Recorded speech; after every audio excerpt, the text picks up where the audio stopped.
اعوذ باللہ من الشیطان الرجیم بسم اللہ الرحمن الرحیم عن عبد اللہ بن عمر رضی اللہ عنہ ان رجلا سأل رسول اللہ صلی اللہ علیہ وسلم۔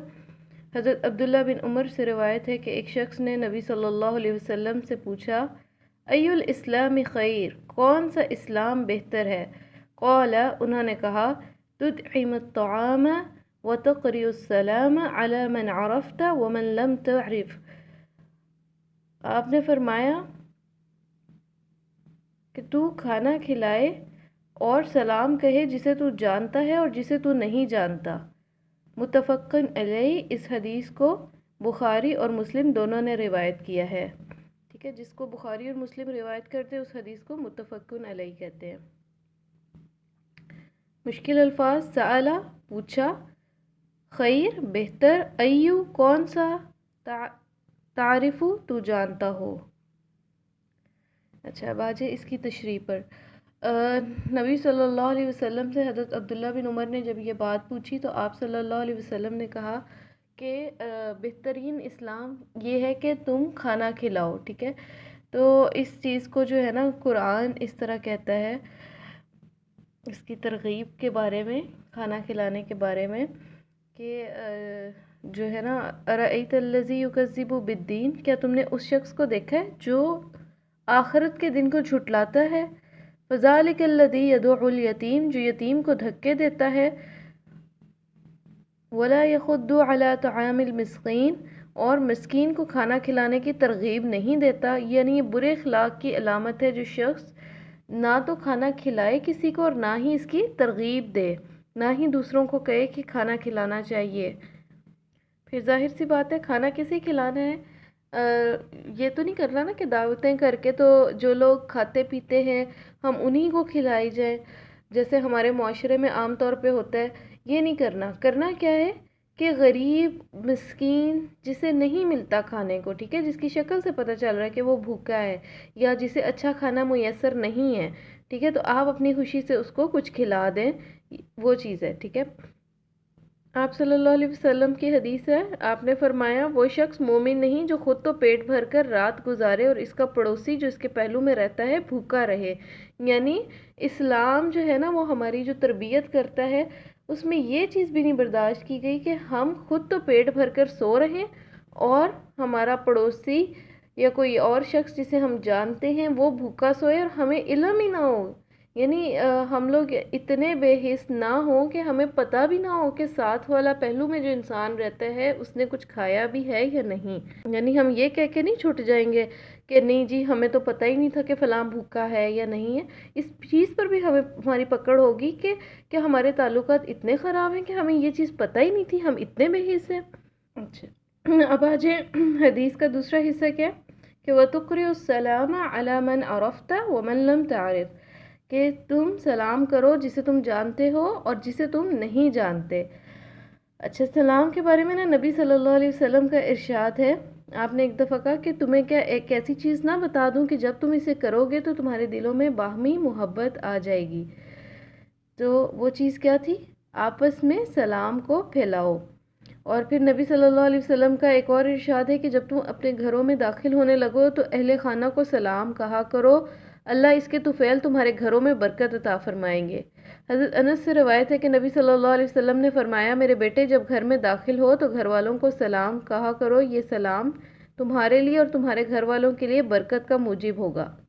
اور اس میں جو ہے نا سلام کے بارے میں جو ہے اتنی تاکید نبی صلی اللہ علیہ وسلم نے کی تھی کہ صحابہ جو تھے وہ اتنا زیادہ سلام کرتے تھے، اتنا زیادہ سلام کرتے تھے کہ بعض اوقات کوئی شخص جو ہے وہ ایک طرف سے گھوم کے آیا نا، ابھی یعنی ایک ہی مجلس میں بیٹھے ہوئے ہیں لیکن اٹھ کے گئے اور کسی اوٹ میں سے سامنے اچانک آئے ہیں دوسرے صحابی کے، تو وہ ان کو اس وقت بھی سلام کرتے تھے، یعنی بار بار سلام، اور اس چیز کو جو ہے نا اتنا زیادہ ان کی عادت بن چکی تھی۔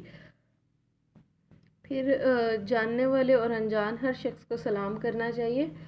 اور باقی جو ہے نا آگے وہ احادیث میں مزید جو ہم پڑھیں گے تب آئیں گے، سلام کے بھی آداب ہوتے ہیں، کب سلام کرنا چاہیے اور کب نہیں کرنا چاہیے، لیکن جنرل رولنگ یہی ہے کہ ہمیں سلام بہت زیادہ کرنا چاہیے، بہت اس کو پھیلانا چاہیے۔ کوئی شخص کمرے میں داخل ہوا ہے تب بھی سلام کرنا ہے، جانے لگا ہے تب بھی سلام کرنا ہے، ٹھیک ہے، کسی کام سے تھوڑی دیر کے لیے اٹھ کے گیا تھا واپس آیا تب بھی سلام کرنا ہے، اتنا زیادہ، اور اس سے محبتیں بڑھتی ہیں، ٹھیک ہے۔ یہ آگے ایک حدیث آئے گی کہ آپس میں جو ہے نا سلام کرنے سے وہ محبت بڑھتی ہے ایک دوسرے کے ساتھ، اور دلوں سے نفرتیں اور کدورتیں ختم ہوتی ہیں۔ باجہ نیکسٹ حدیث پر، بسم اللہ الرحمن الرحیم۔ وعن ابی ہریرہ قال قال رسول اللہ صلی اللہ علیہ وسلم، حضرت ابو ہریرہ سے روایت ہے کہ انہوں نے کہا رسول اللہ صلی اللہ علیہ وسلم نے فرمایا، للمؤمن علی المؤمن ست خصال، ایک مومن کے لیے دوسرے مومن پر 6 حقوق ہیں، ستن 6، یعودہ اذا مرض، جب وہ بیمار ہو تو اس کی عیادت کرے، ویشہدہ اذا مات، اور جب وہ فوت ہو جائے تو حاضر ہو، شرکت کرے، کس چیز میں؟ اس کے جنازے میں، ٹھیک ہے، انڈرسٹوڈ سی بات ہے۔ وَيُجِيبُهُ إِذَا دَعَاهُ، اور جب وہ دعوت پر بلائے تو اس کی دعوت کو قبول کرے۔ وَيُسَلِّمُ عَلَيْهِ إِذَا لَقِيهِ، اور جب اس سے ملاقات کرے تو اس کو سلام کرے، ٹھیک ہے، جب بھی ملاقات ہو تو سلام کرے، پچھلی حدیث سے ریلیٹڈ ہے۔ وَيُشَمِّتْهُ إِذَا عَطِسَ، اور جب وہ چھینک مارے تو تشمیت کرے، یعنی تشمیت کیا ہے؟ وہ جو ہم چھینک کے جواب میں جب شخص الحمدللہ کہتا ہے تو اس کو آگے سے جو دعا دیتے ہیں اسے تشمیت کہتے ہیں، ٹھیک ہے۔ وَيُشَمِّتْهُ إِذَا عَطِسَ وَيَنْصَحُ لَهُ إِذَا غَابَ، اور جب وہ غائب ہو اس کی غیر موجودگی میں اس کی خیر خواہی کرے، إِذَا غَابَ أَوْ شَهِدَ، یعنی اگر وہ غائب ہے یا وہ موجود ہے ہر حال میں اس کی خیر خواہی کرے۔ مشکل الفاظ پر آ جائیں۔ خصال، عادتیں، حقوق، یعودہ، بیمار پرسی کرنا، عیادت کرنا، یجیب، جواب دیتا ہے، قبول کرتا ہے، یشمت، وہ یرحمک اللہ کہے تو چھینک کا جواب دے۔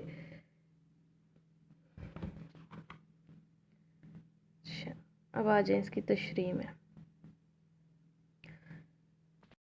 صلی اللہ علیہ وسلم نے فرمایا، جو شخص صبح کو کسی بیمار کی عیادت کرتا ہے تو شام تک فرشتے اس کے لیے بخشش کی دعا مانگتے ہیں، اور جب وہ شام کو عیادت کرتا ہے تو صبح تک فرشتے اس کی بخشش کی دعا مانگتے ہیں۔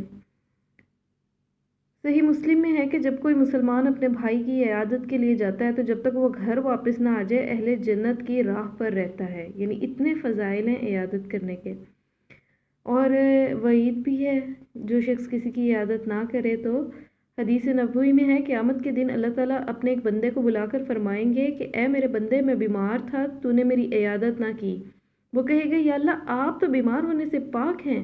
اللہ تعالیٰ فرمائیں گے کہ تجھے معلوم تھا کہ میرا فلاں بندہ بیمار تھا، اگر تو اس کی عیادت کو جاتا تو مجھے اس کے پاس ضرور پاتا۔